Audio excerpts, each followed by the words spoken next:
రేలింగి శ్రీ పూజ ఛానల్కి సుస్వాగతం అండి. నేను నిన్నటి వీడియోలో చెప్పాను, పిల్లలతో స్వయంగా వాళ్ళ చేతులతో వినాయకుడిని చేయిస్తే బాగుంటుంది అని.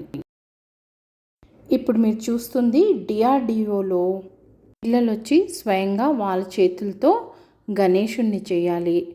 ఎంట్రన్స్ ఫీజు లేదు.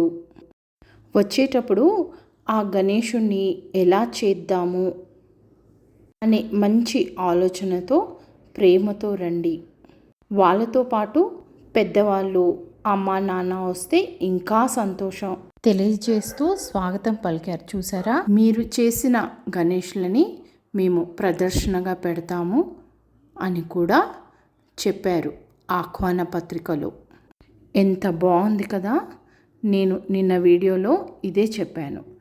పిల్లల చేయితో మనం గణేశుణ్ణి చేయిస్తే వాళ్ళు ఈ పెద్ద చెవులు ఎందుకు, ఇలాంటి రూపం ఎందుకు అని వాళ్ళు అడిగినప్పుడు మనమిచ్చే సమాధానం వాళ్ళకి మనసులో ఎప్పుడూ నాటుకుపోతుంది. పిల్లలు వాళ్ళ చిట్టి చిట్టి చేతులతో వినాయకుడిని చేసేటప్పుడు అక్కడ వాళ్ళు అడిగిన ప్రశ్నలకి సమాధానం చెప్తూ మన గణనాథుడు అమ్మా నాన్నలకి ఎంత ప్రాముఖ్యత ఇచ్చాడో, తన తల్లి మాటకి ప్రాణాలు కూడా లెక్క చేయకుండా పోరాడారో వివరించారు. ఏనుగు తల బుద్ధిని చూపిస్తుందని, ప్రతి ఒక్కరికి తెలివితేటలు ఎక్కువగా ఉండాలి, చిన్న కళ్ళుంటాయి గణేశుడికి, ఎప్పుడు మంచే చూడాలి, పెద్ద చెవులు చేయండి, ఎప్పుడు మంచే వినాలి, మనం మాట్లాడడం కంటే వినడమే ఒక గొప్ప శక్తి, ఎదుటి మనిషిలో సహనాన్ని నింపే మంచి గుణం అని పిల్లలకి చెప్తూ వినాయకుడిని చేయించారు వాళ్ళతో. పెద్ద పొట్ట మన కష్టాలని కడుపులోనే దాచుకోవాలి అని నేర్పించారు వాళ్ళకి. 2 దంతాలలో ఒక దంతం సగం ఇరుగుంటుంది, ఆ ఇరిగిన దంతంతో మహాభారతం రాశారు అని వివరించారు. 4 చేతులలో ఏమేం పట్టుకోవాలో నేర్పించారు. ఇప్పుడు మీరు ఒప్పుకుంటారు కదా, ఇవన్నీ వింటూ నేర్చుకుంటూ వినాయకుడి బొమ్మ చేశారు. ఈ పిల్లలు జీవితాంతం ఈ మాటలు గుర్తుంచుకుంటారు. ఆ దేవుడి దయ వల్ల వీళ్ళెప్పుడు మంచి వైపే నడవాలి, మంచి చెయ్యాలి. 6 గంటలు పిల్లలు అక్కడే ఉండి చక్కగా బొమ్మలు చేస్తూ ఒకరొకరికి సహాయపడ్డారు. ఇలా కాదు, ఇలా చేయాలి, ఇలా చేసుకుందాము అని. ఆ గణనాథుడివి ఎన్నో కథలు ఒకరికొకరు వివరించుకున్నారు. ఇలా పిల్లల్ని ప్రోత్సహించిన వాళ్ళందరికీ నా వైపున ధన్యవాదాలు.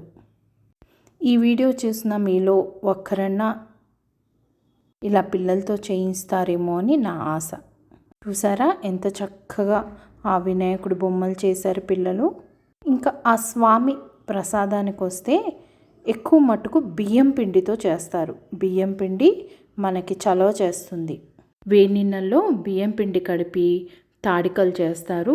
ఇంకా బెల్లం పాకంలో బియ్యం పిండి ఇలాచీ పొడి వేస్తూ ఉండ్రాలు చేస్తారు. పాలల్లో తాడికలు ఉడకబెట్టి పాయసం చేస్తారు. నేను బియ్యం పిండి బెల్లంతో సలివిడి చేస్తాను. కేసరితో షేప్ ఇచ్చి మోదకాలు పెట్టుకుంటాను స్వామి ప్రసాదానికి. మీరెలా పూజ చేసుకుంటారో నాకు కామెంట్ రూపంలో తెలియచేయండి. ఈ వీడియో చూస్తున్న మీకందరికీ ఒక మనవి అండి, మన ఇంట్లో మన పిల్లలు చేసిన వినాయకులని పెట్టి పూజించుకుందాము, లేదా బయట నుంచి మట్టి వినాయకులనే తెచ్చుకుందాము. ప్రకృతిని కలుషితం చేసే పూజలు మనకొద్దు. ఏమంటారు? మన వీధిలో గణేశుణ్ణి పెడుతున్నాము, చందా ఇవ్వమని అడిగిన పిల్లలతో మీరు ఎక్కడ పెడుతున్నారో, పూజ ఏ సమయానికి చేస్తారు, మేమందరం తప్పకుండా పూజకు వస్తాము, పూజలో దేవుడి ఆర్తి ఎవరిస్తున్నారు, ప్రసాదాలు ఏం పెడుతున్నారు, పూజ అనంతరం ఎలాంటి పాటలు పెడతారు, ఎవరు ఏ పాటలు పాడుతున్నారు, లేదా దేవుడికి సంబంధించిన నృత్యాలు చేస్తున్నారా? మీకు తెలియకపోతే మా దగ్గరికి రండి, మేము చిన్న చిన్న స్క్రిప్ట్లు దేవుడికి సంబంధించినవి నేర్పిస్తాము, సహాయపడతాము అని వివరంగా చెప్పండి. మౌనంగా డబ్బులు ఇవ్వద్దు, వాళ్ళని పాడు చేసిన వాళ్ళం అవుతాము. ఈ పండుగ చేసుకోవడం వల్ల పిల్లల్లో ఎంతో ఓర్పు, ధైర్యం రావాలి. మంచి అలవాట్లు వాళ్ళకి అలవాటు అవ్వాలి. పండగతో పాటు వాళ్ళలో మంచి సంస్కృతి సాంప్రదాయం నేర్చుకునేటట్టు చూసే బాధ్యత మనది.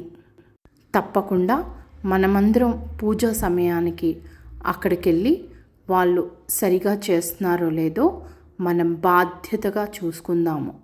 డబ్బులు పోగు చేయడం దగ్గర నుంచి అది ఎలా ఖర్చు పెట్టాలి అన్నది వాళ్ళు ఈ గణేష్ చతుర్థి ద్వారా నేర్చుకుంటారు. మరి మనం దగ్గరుండి నేర్పిస్తేనే కదా వాళ్ళు నేర్చుకోగలరు. మీకు ఈ వీడియో నచ్చినట్టయితే లైక్ చేసి, కొత్త వాళ్ళైతే సబ్స్క్రైబ్ చేయండి.